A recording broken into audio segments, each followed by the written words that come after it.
Just totally off my rocker. But I was just out walking my dog, and I came across some bones that looked to me to be human. He had been dismembered. Oh, my God. Okay. And I like I said, there was apparent saw marks, okay? What marks? Saw marks. Saw. When a human spine is discovered by a woman walking her dog in Mercer County in January 2016, it launches an investigation that will take years to unravel. Even with a bone-chilling confession, investigators are left questioning the truth behind their victim's unimaginably gruesome demise, and they will soon find themselves with another body on their hands before the case is over. The following report is based on official police records, and most of the footage has never been seen until now. Following the 911 call from the concerned dog walker, police discovered a skeletal human spine hidden among the frozen brush in a fairly remote area in Mercer County. Though they conducted a thorough search of the area, no other remains were found. This left investigators with two main questions: who was their victim, and where were the missing body parts? Despite a DNA profile being uploaded to NamUs, a police database for missing persons cases, the identity of the victim remained unknown. That all changed in 2020 when a Bureau of Criminal Investigation agent working on cold cases connected the profile of a missing persons case in Columbus, Ohio, with the timeline of when the skeletal spine was discovered. 21-year-old Ryan Zimmerman was reported missing at the end of November 2015, just 2 months before the 911 call. Ryan had last been heard from a month prior in September. After contacting Ryan's parents and conducting a DNA test, investigators were able to confirm that the partial skeleton belonged to Ryan. They spoke to Ryan's father, Warren, over the phone. Your son did, it was obvious that there was foul play involved, okay? Right. There was some remains that we were not able to locate, okay? So it was also discovered that he had been dismembered. Oh, my God. Okay, and I like I said, I'm sorry to tell you that over the phone.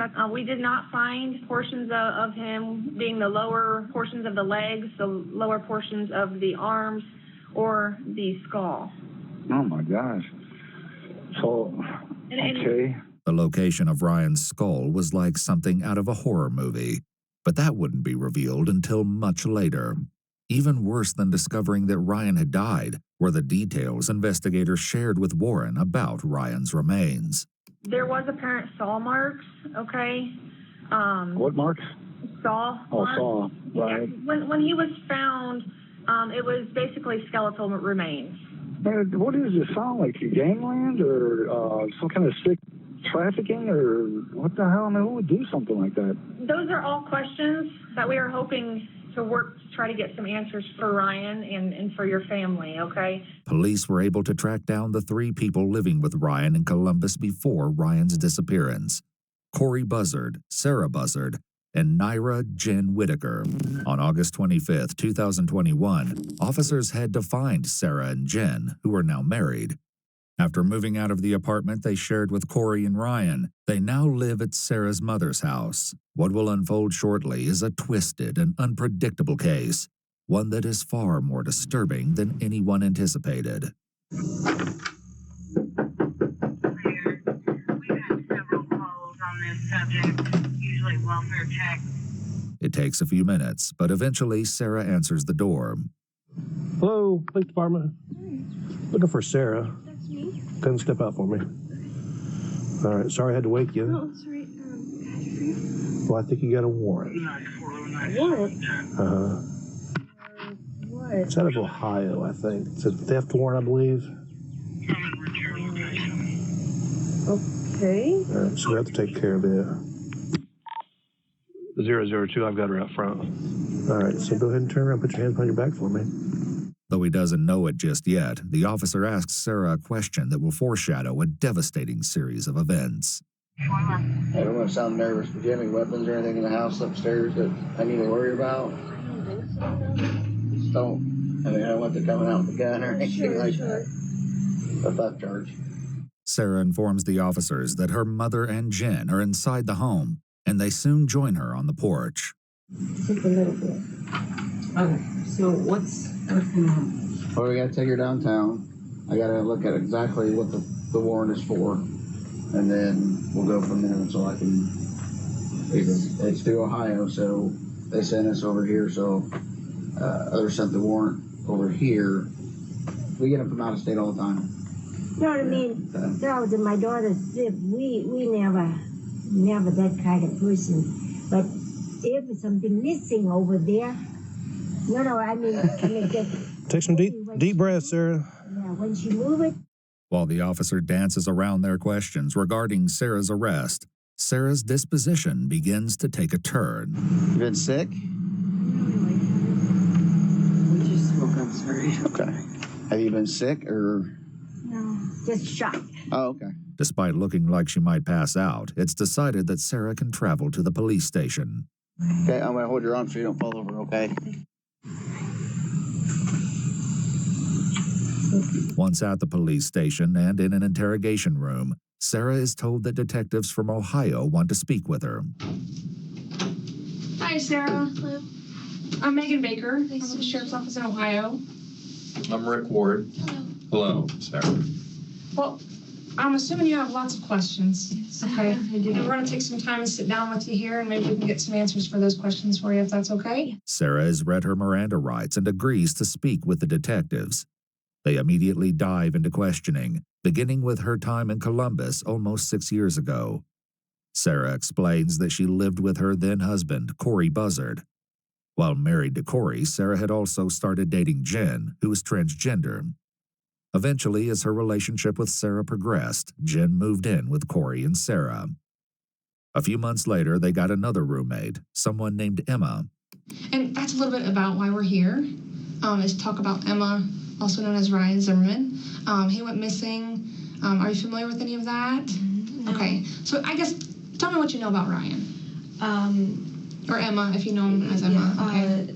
According to Sarah and Jen, Ryan was newly transitioning, which is why they knew Ryan by the name Emma. However, this claim hasn't been substantiated or verified by any members of Ryan's family. It's a little bit of a touchy subject. My husband at the time had sexual interests. They had talked online extensively, and he had invited them to come stay with us, which I did not want to happen, but long story short, it did. After Sarah and her partner Jen move into the house with her and Corey, Corey decided to meet someone and reached out to Ryan online. After speaking for a short period, Ryan moved into the Columbus apartment as well. At the same time that Sarah is in interrogation at Sarah's mother's house, Jen is also being approached by detectives. However, Jen is a little more hesitant to speak with them. What seems like it may be a simple conversation about Sarah's apparent arrest for theft will soon have a nightmarish outcome. Please step outside. Okay, we have a search warrant for the residence too. Okay, so we're not stepping outside. We're working a missing persons case from Ohio. The Ohio Attorney General's office has a task force with missing persons. Okay. And Ryan Zimmerman lived with you guys in Columbus in 2015, with you and Sarah and Corey, September 2015, right? And he's missing. And you guys were like the last people to see him. After clarifying that Ryan also went by the name Emma, or M, Jen remembers briefly living with Ryan. The investigators will often switch between referring to Ryan as Ryan and as M or Emma. After only living with Corey, Sarah, and Jen for 2 months, Ryan was asked to leave.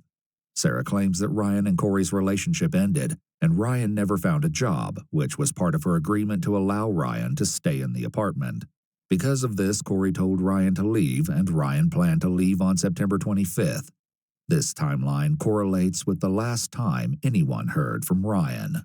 I know that they had tried to plead with me to give them another chance, but I said that I'd already given too many chances and that it was Corey's call, ultimately. And I remember them packing and either. I went to the store, I was in a different room, I don't remember, I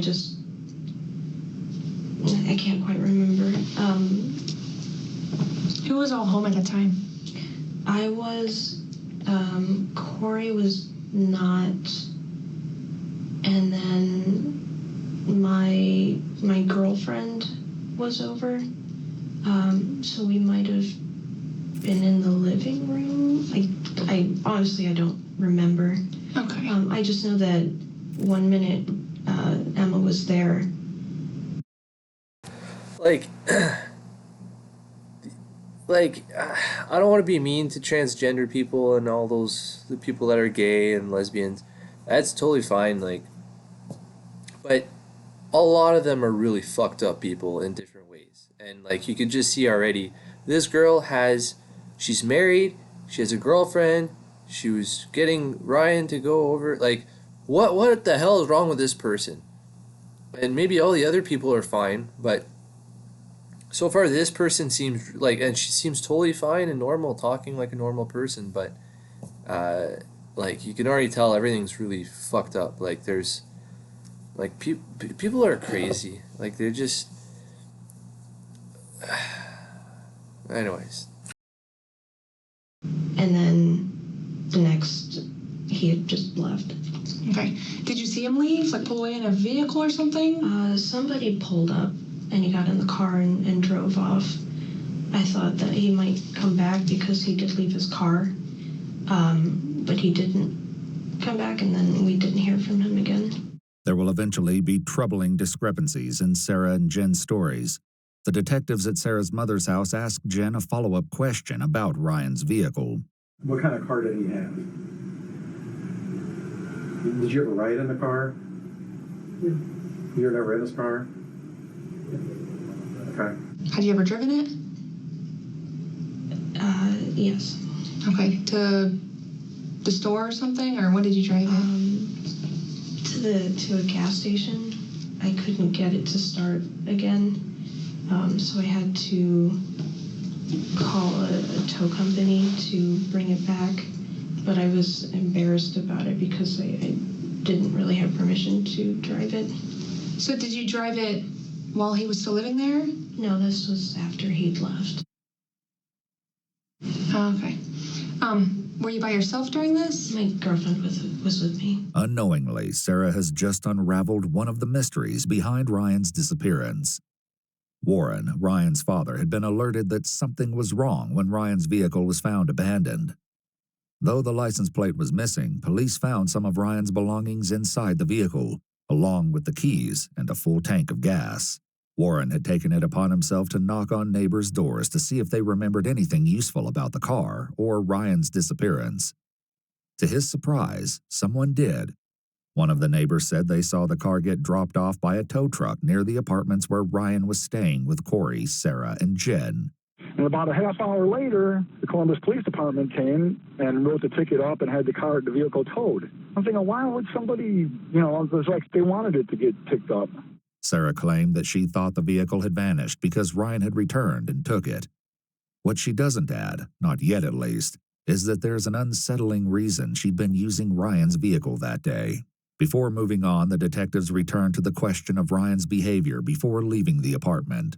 Jen reluctantly gives the detectives some background information about the living situation before Ryan left, claiming Ryan was usually in the spare bedroom and was reclusive. Jen believed that Corey regretted asking Ryan to move in with them.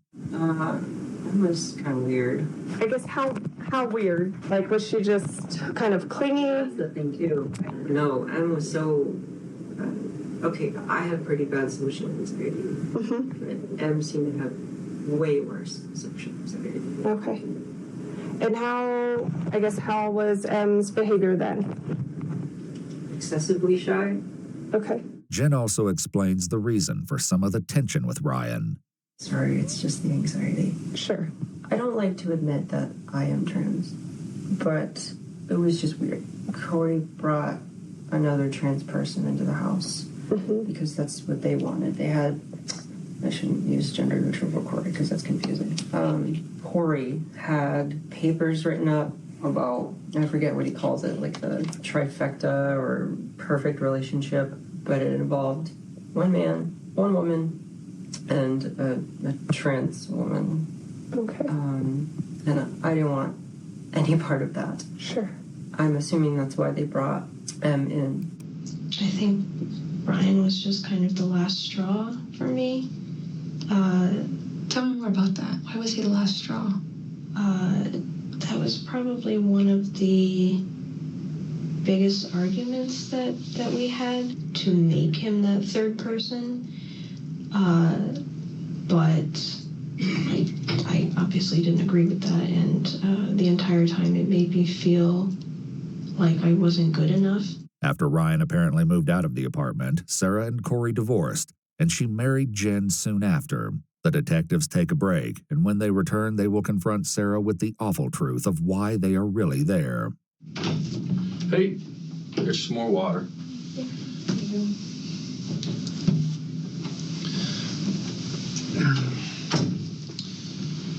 Sarah, I don't know if you know this or not, probably not, but you're talking to Jennifer right now, talking to your mom, and also talking to Corey. And there's major inconsistencies about this with your involvement with Ryan. And you know Ryan is now deceased.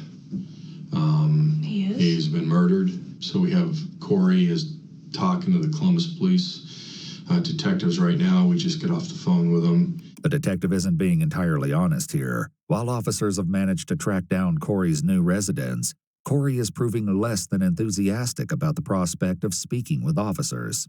You're not in any trouble. I don't have an arrest warrant, nothing like that, Corey, okay? We just want to talk with you because your name was brought up as a witness. In a case I'm working. A homicide. Homicide? A homicide. I don't recall witnessing any homicides. Okay, we're just wanting to talk. That's it. Okay? Mm-hmm. That's it. I haven't lied to you at all, Corey, okay? It's about Ryan. I don't know who Ryan is. Ryan lived with you for a while.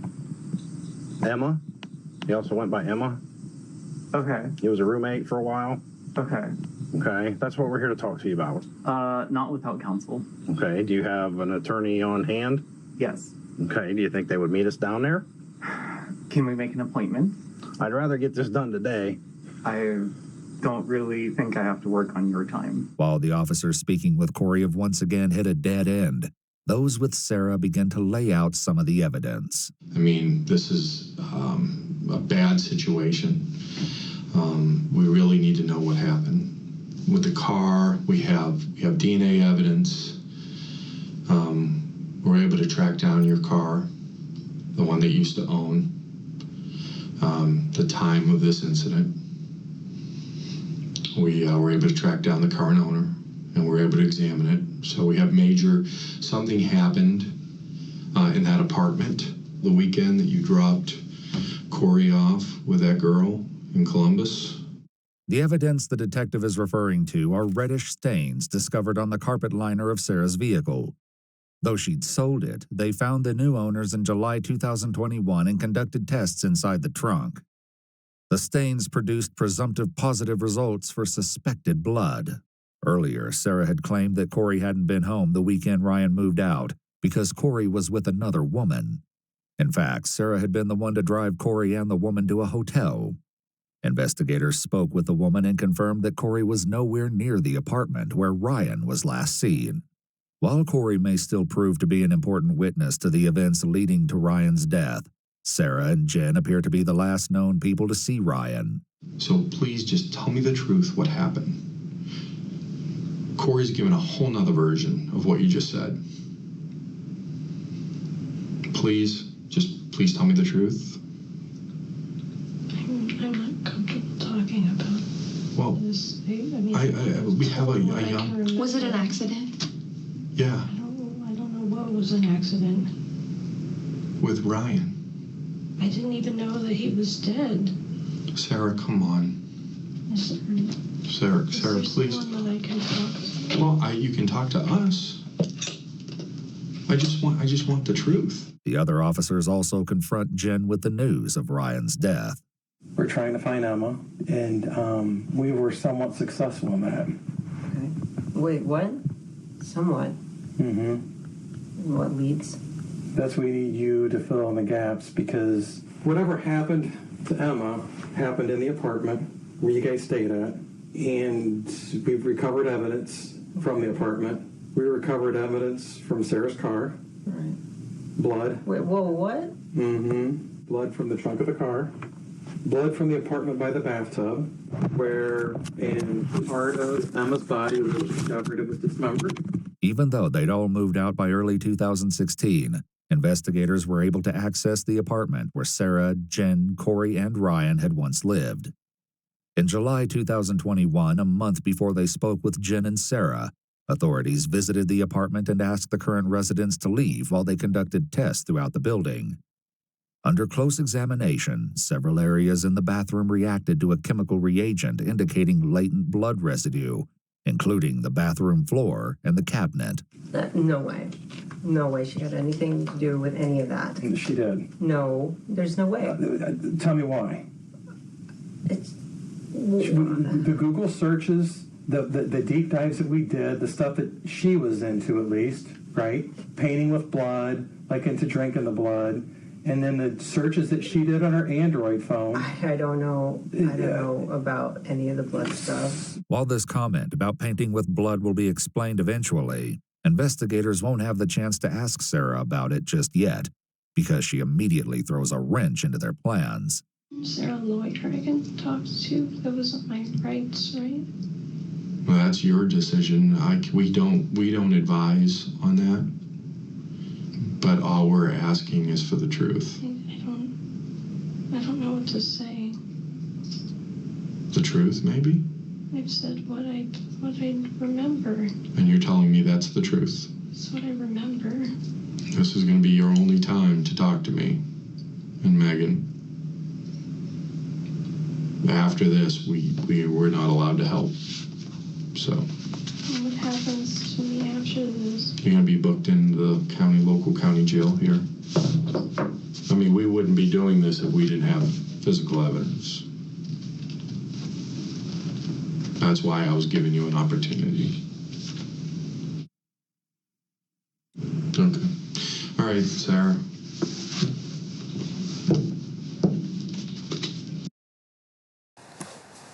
But that's the thing, like,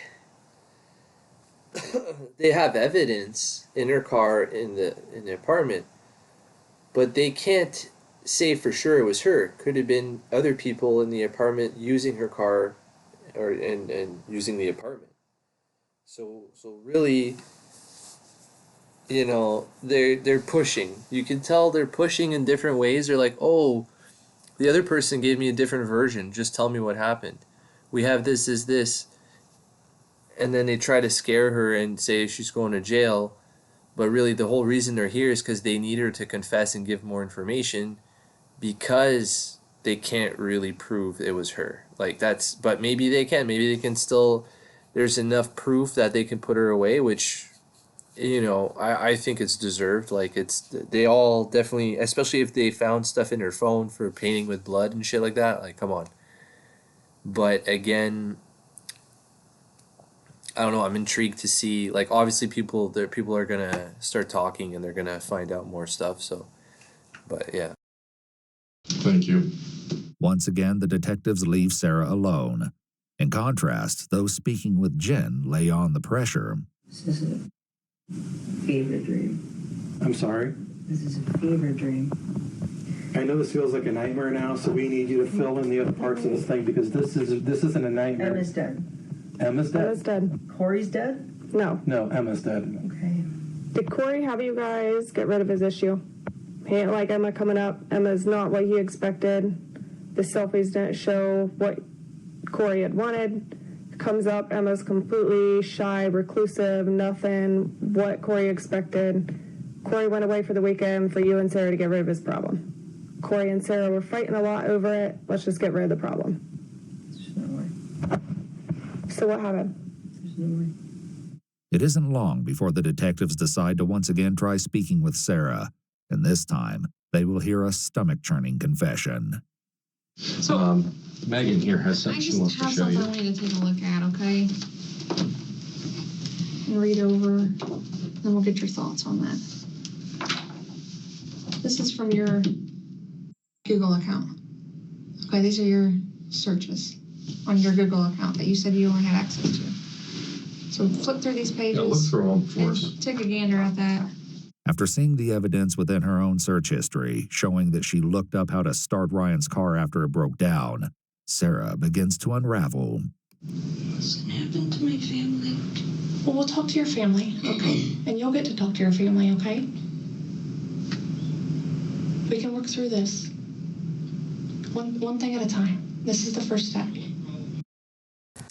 Again, I'm surprised they were able to get searches from years ago, which I didn't think they were allowed to go through your devices. Like, I guess they are, because it's a murder investigation. But then how do they hack into your stuff and find all that out? Like, I know iPhones they can't, but maybe now they can. But that's crazy.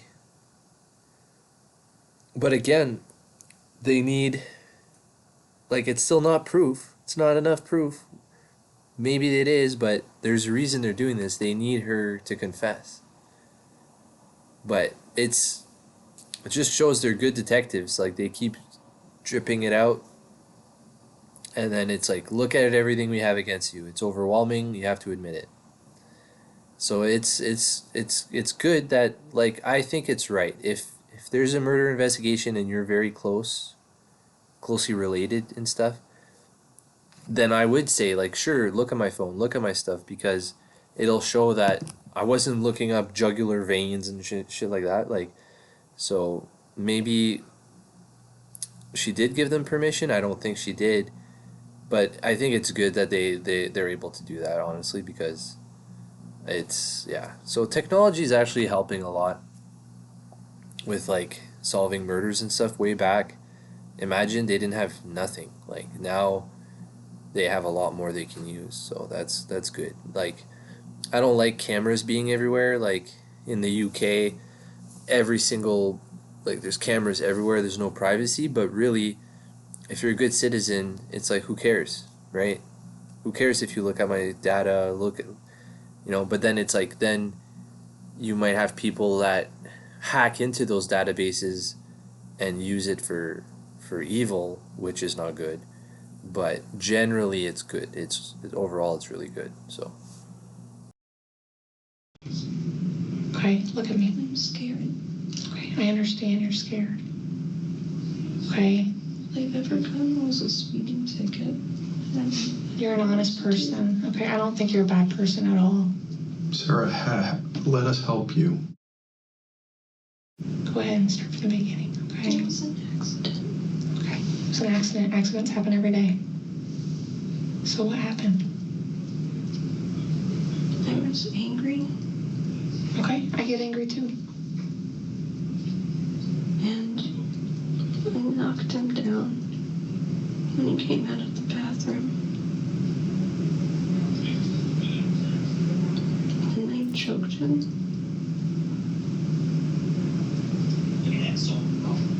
And then I didn't know what to do. I've never done anything like that. And I got scared. I didn't know what to do. You were scared.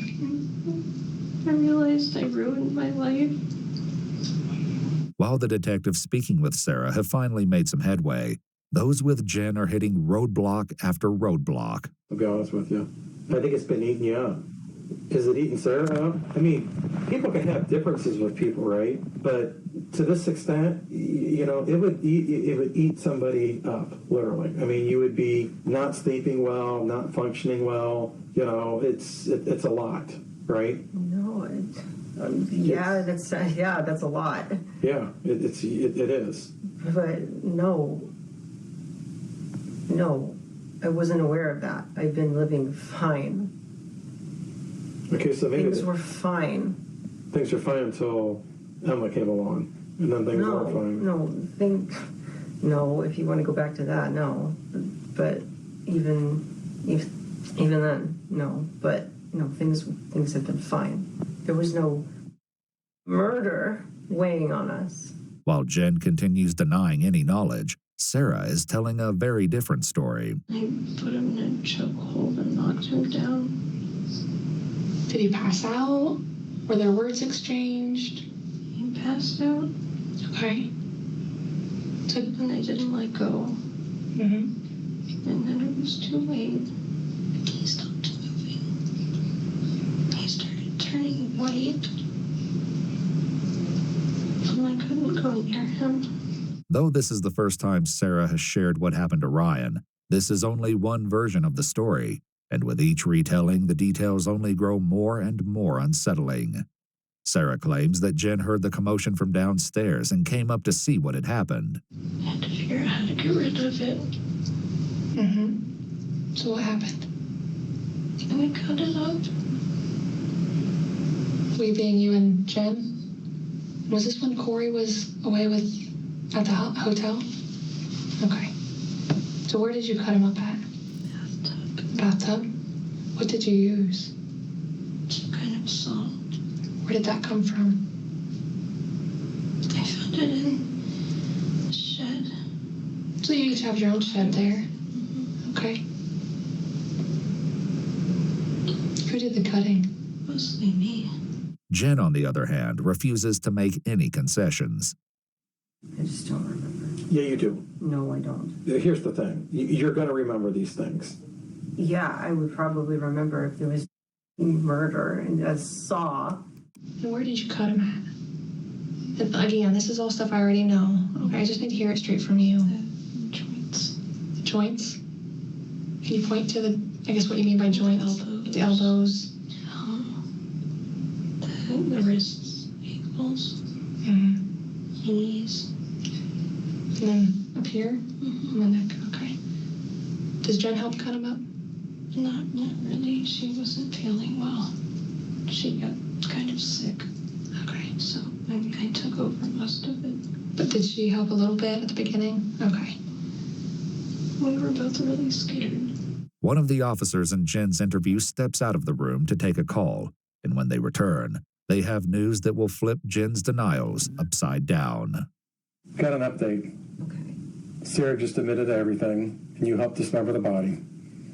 She admitted to all of it. Okay. So fill us in with what's going on, right? With the car, you're going to remember everything. So at this point, Sarah, spilling the beans on the whole kit and caboodle. Okay. Okay, this is what we told you before. We knew where we were at. So this amnesia that you have isn't going to work because now you're implicated in this as well. I don't have amnesia. Then fill it in. Fill it in. I didn't do that. I just got the phone call from the analyst that's listening in on the interview, and she's coming clean, right? They're watching it live. Okay. She's coming clean, and you helped dismember the body with her. Yeah. Sarah's not going to be able to do this by herself. Yeah. And if she said that, then she's lying. You just said before Sarah wouldn't lie. She's not lying. I didn't say she wouldn't lie. So who's lying here? It's not Sarah. It is definitely Sarah. If she said that whole... Yeah, I would remember that. Just to the point because you're being implicated now. So now it's a lie.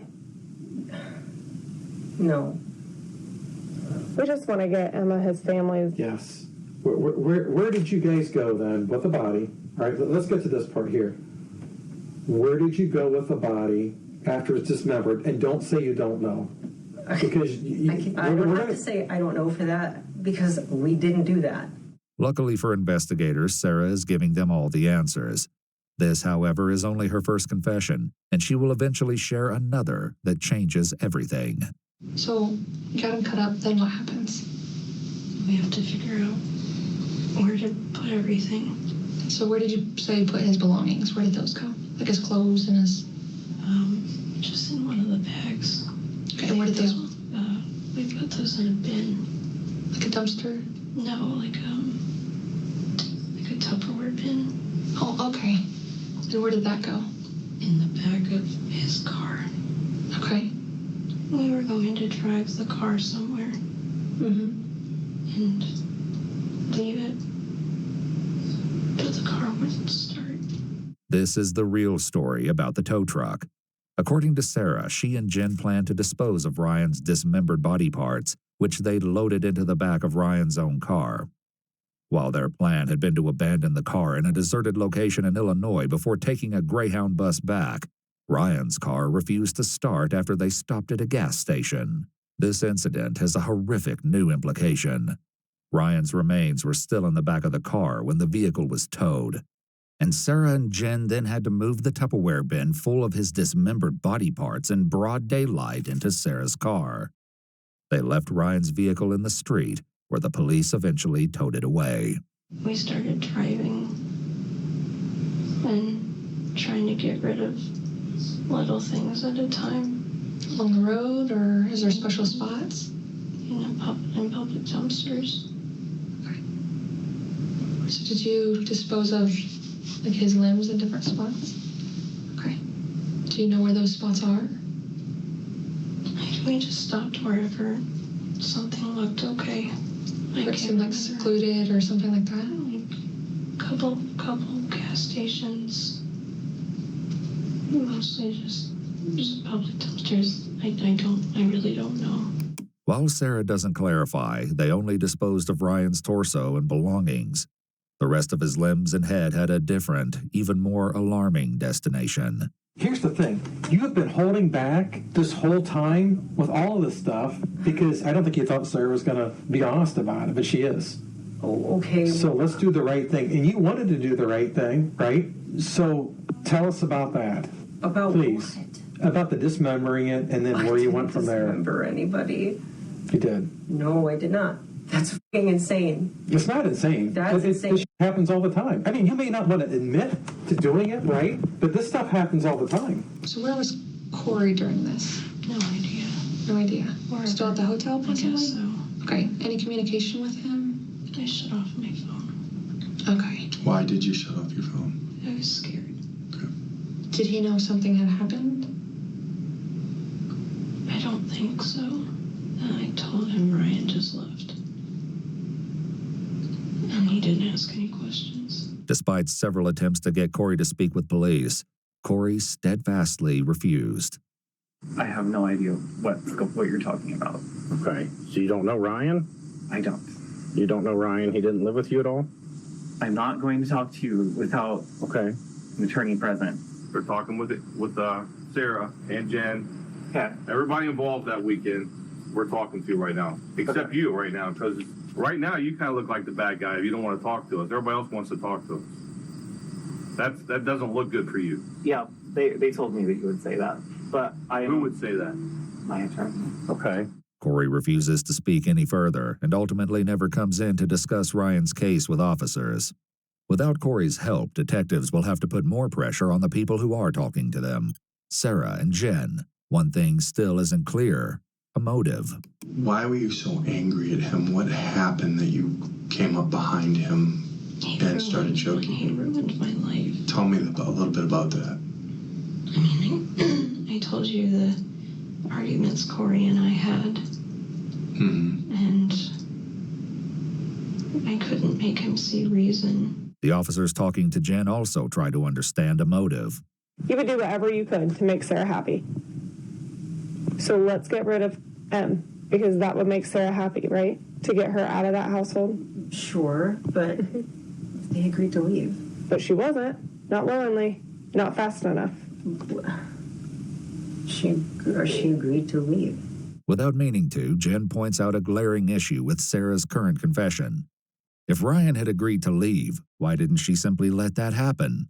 This exact question will be central to the story Sarah tells later. Did Jen know that this was going to happen? No. But she was there for me. Sure. She's your support. You said that. That's what support people do. They're there for you. I'm worried about what's going to happen to her. I understand that. We understand. And we appreciate you talking to us openly. The detectives have no reason to assume that Sarah means anything more than simply worrying about Jen, but her concern hints at a disastrous turn of events soon to come. So what happened? You got him, something happened to Emma and you put him in the tub and you guys did your thing. Fill us in on that, please. That didn't happen. She's filling in the gaps where you are not filling the gaps, though we know that you know what happened, right? Because it's written all over you. I mean, as soon as you get to a hot point, you minimize and you kind of look down. It's like a kid with a parent. I don't want to look and acknowledge that I'm lying to you. Surprise, I have anxiety. So when you started dismembering it, right? So what happened from there? Not right. So Sarah started. Was Sarah dismembering at this point in time? No. You were just holding on to the limbs? You were keeping a lookout? No. What are you doing? No. She's not cutting this body up herself. That's probably because she didn't cut up a body. She just admitted to.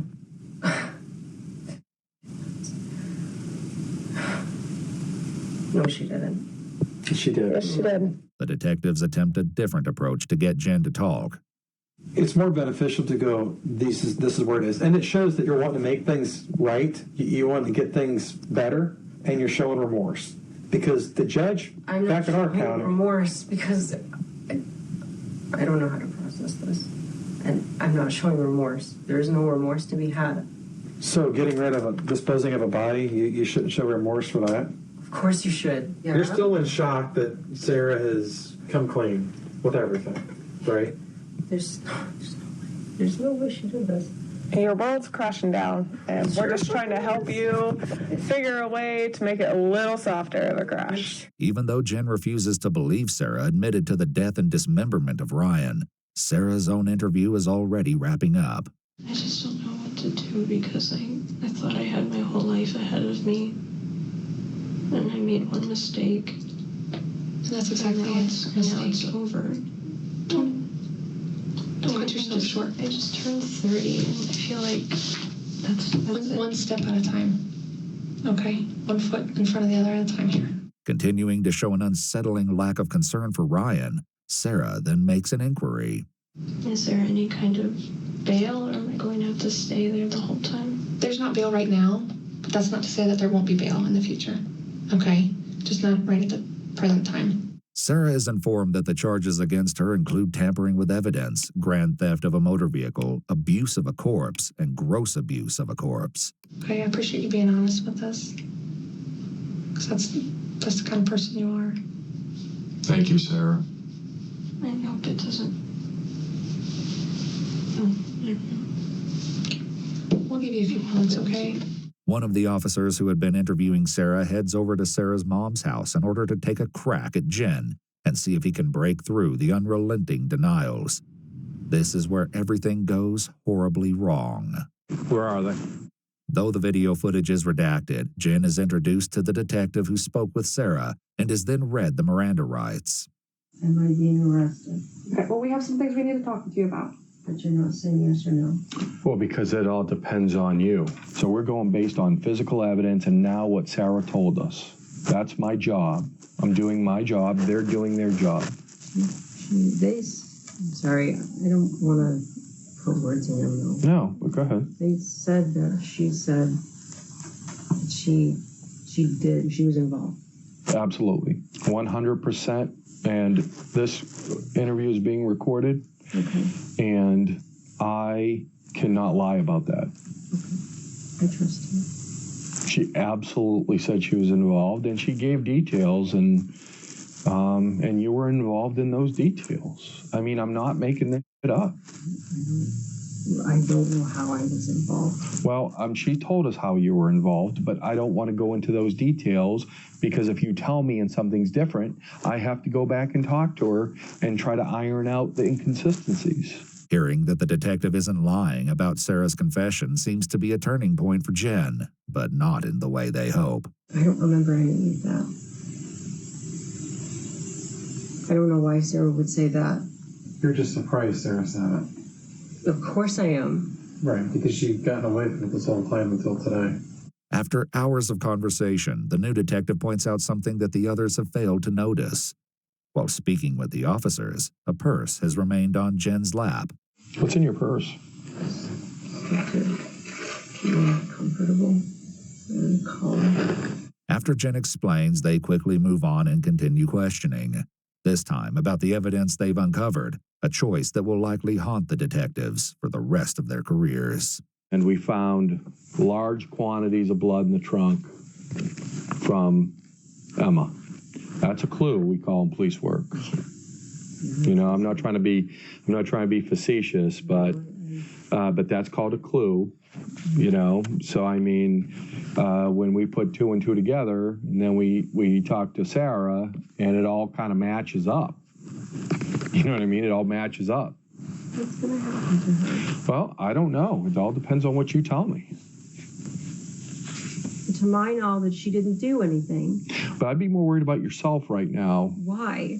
Because of what she's telling us and the physical evidence and the social media search warrants that we did. I'm not worried about myself. There's a very good reason Jen isn't worried. And once again, the purse comes up. You don't have any, like, weapons in there, do you?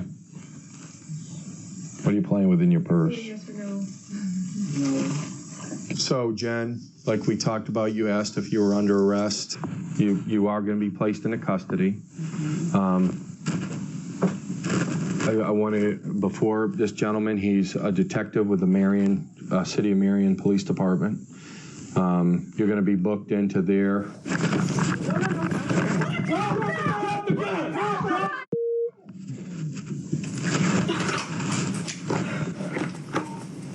Central 055. 055. I need an ambulance, shots fired. How long has her hand been in that? 055. Holy shit. They didn't search her? What the fuck? 055 9512. Need you to respond to the scene. Do we have a victim? Affirmative. None of ours, right? We didn't return anything? Negative. No officer involved. Just as officers began their arrest, Jen pulled a small handgun out of the purse and fired. Jen was pronounced dead at the scene from a single bullet wound to the back of the head. While this is happening back at the police station, Sarah is led away in handcuffs. The back of the head? How did she do that? She went like this? Who does that? What? Unbeknownst to her, Jen has just died. You stand up, turn around, and put your handcuffs, okay? Am I able to use the restroom again before? Well, great. When we get over to the jail, I'll let you use the restroom over there, okay? Okay. Months after her arrest and Jen's death, Sarah is brought in to share an entirely new version of Ryan's death. Good morning. How are you doing, Sarah? Feel free to have a seat. People here. We didn't want to be rude drinking our coffee in front of you, so we've got you one. Feel free to Thank you so much. to have it if you like. If you don't like coffee, then I haven't had coffee for so long. it's a specialty. Okay. It's a Cinnabon, so it's something good. After a few more pleasantries, the investigators clarify with Sarah that her lawyers agreed she can speak with them, and they read her Miranda rights. They immediately begin by discussing Sarah's new confession. In this discussion, she refers to Jen by the name Naira. On the morning of the 26th, Naira started voicing some plan about killing him, and I did not take her seriously because she would make comments like that sometimes. I still didn't take her seriously, but I was starting to get worried because of how intricate it was getting. And then when she started gathering tools like trash bags, bleach, the handsaw from the shed, I realized she was serious. So I tried to talk her out of it, calmly at first, and then I started getting a little hysterical. And she told me that if I didn't help, that she was going to do it anyway. And usually at this point, the attorneys ask me, well, why did you do it? Why didn't you call the police? Why didn't you kick her out? And it was because I loved her. I was so scared and horrified, but there wasn't, like, I didn't stop. I didn't stop her. I didn't. What was the problem? Yeah. She had a rag that she dipped in bleach, and she had a bottle of vinegar next to her to add to it when the time came, because I guess they had some kind of chemical reaction and released some kind of poisonous gas. I don't really know, but she did the research for it. Though Sarah has significantly shifted the roles that she and Jen play in the planning and execution of Ryan's death, she still tells detectives that she jumped on him when he came out of the bathroom before Jen then held the rag over Ryan's mouth. The changes in her story only become more apparent as the details grow even more brutal. But I think this version is probably more true, although she's probably trying to pin it on Jen now that Jen's dead, so she's like trying to scapegoat herself. But there's no way she could have wrestled Ryan or the person that died to the ground by herself and choked him by herself. I highly doubt that. It makes sense if two people did that to him, then he couldn't have got up. So, yeah. When he started making these guttural gasping noises, Naira let me get out from under him, and I curled up in the office and cried.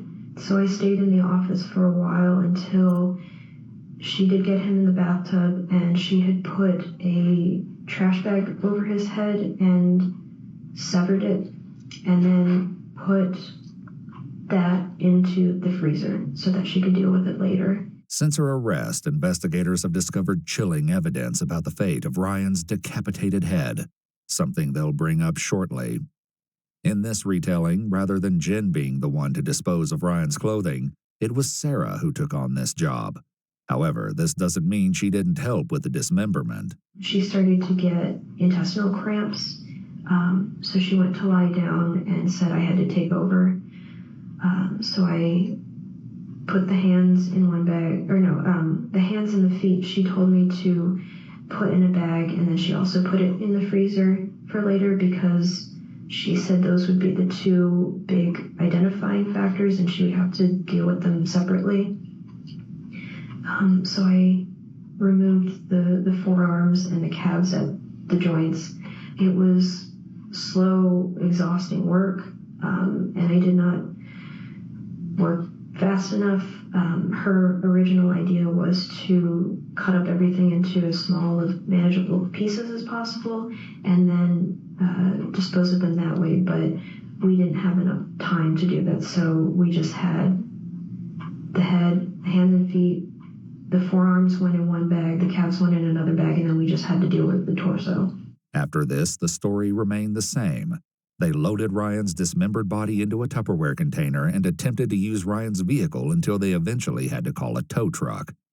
The difference this time, apparently Jen was the one telling Sarah where to go as they drove towards Illinois, stopping randomly to dispose of Ryan's remains, including the area where Ryan's torso was eventually discovered in Mercer County, 2 hours from Columbus. The fate of Ryan's head was an entirely different story. Investigators eventually searched the garage at Sarah's mom's house where they found several boxes filled with what appeared to be human remains. This included a pot filled with a thick substance hidden within layers of plastic garbage bags. After the pot was emptied, investigators recovered a human skull. In this version of her story, Sarah claims it was Jen who disposed of the remaining limbs. But also because she didn't know the best way to dispose of it yet. So we had to she put it in the soup bin, put that in a bag, or several bags, put the pieces of the hands and feet also in the bag, and then kept bagging it up, and we put it in the shed for the time being. And every time we moved, it would have to come with us. So that was a weight that I had to drag with me everywhere I went. For a long time, we would check the news constantly. That's when we found out that the torso was discovered. But as time went on and we didn't see any new news, we started planning for a future instead. And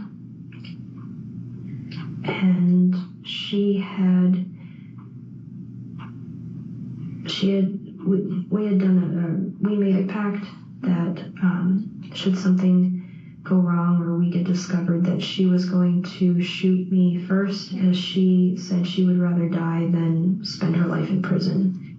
the arrest came, and when I said goodbye to her, I could see it in her face that she knew.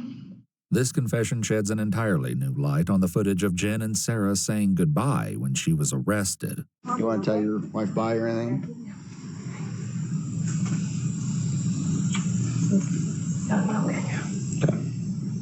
You had mentioned the bleach and vinegar on the ring, okay, and then mentioned something different was put into the pot? Lye, some kind of lye mixture. Okay, and is that something you would have had on hand, or did she go out and purchase? That she did purchase. The head in the freezer didn't draw any attention because she had packed like vegetables and stuff in front of it, so it didn't look like it was anything. This is a horrifying detail. While Corey was still living in the house, Ryan's decapitated head was in the home, hidden just out of sight behind some frozen vegetables.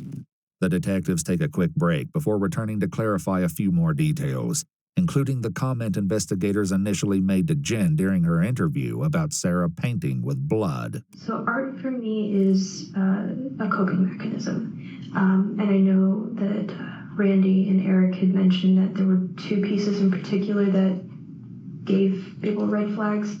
One was a painting of a sheep with that was done in blood, or some of it. That piece I had done prior to ever knowing about Ryan. That was a coping mechanism for everything that I'd been through with Corey. Sarah posted this drawing to her illustration Facebook page in June 2015, titling it Sacrificial Lamb. Though she created it a few months before meeting Ryan, it eerily depicted the lamb dismembered and decapitated. The other one was a mermaid holding a human head, and I know that people thought, or at least I heard, that this was like showing like, look what I did. What Sarah doesn't mention is that she titled this drawing, Till Death Do Us Part. But that was also a coping mechanism, having to drag that around with me everywhere we moved.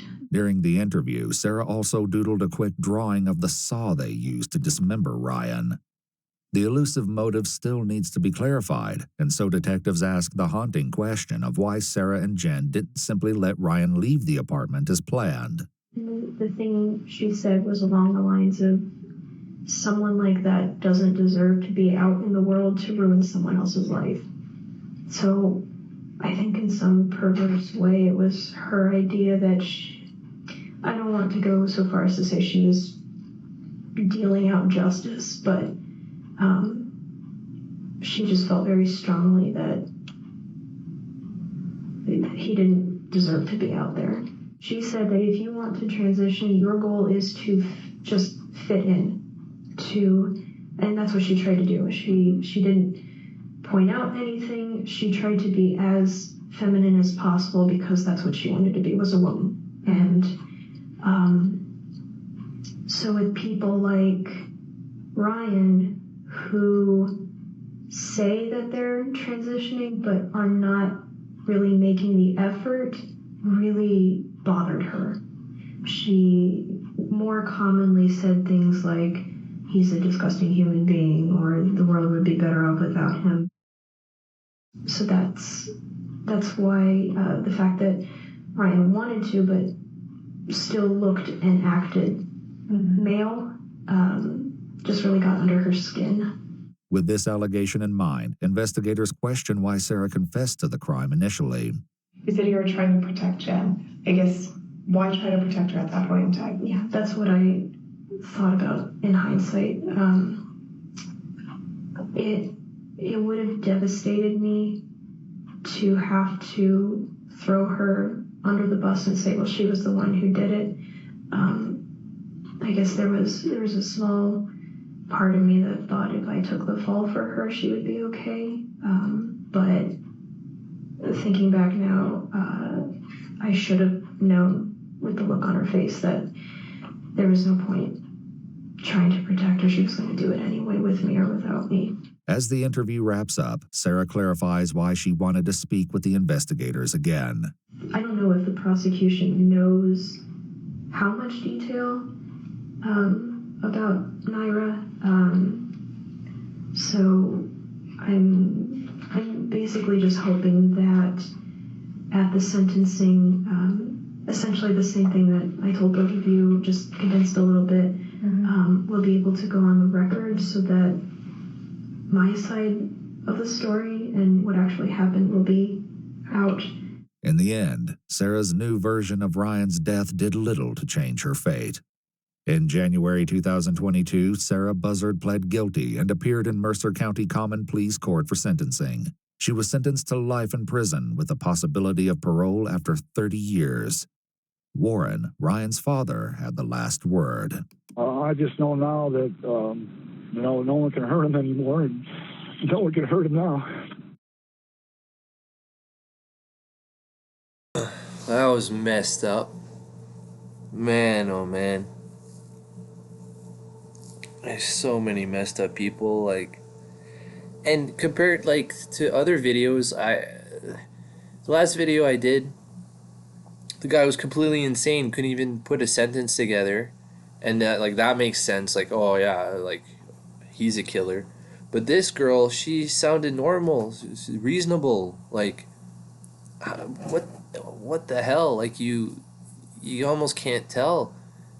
Like, you could have met her at anywhere, at a family reunion, at a shopping mall, and she'd been like, oh, that's a nice person. And no, she dismembered someone. Like, that's not just killing someone, that's dismembering them. That's not just killing when you're angry. Like, that's a whole other level of evil. And, like, thank God she's in prison. But 30 years, I would say it should be more than 30 years. If you dismembered a body and you're able to do all that, like, there's a big problem in your head. Like, you shouldn't be able to get out after 30 years. But anyways, crazy video. I talked a lot in this one, sorry. Until next time, please subscribe and like the video. I would really appreciate it. I'm trying to build my channel. So anyways, alright, till next time, peace out.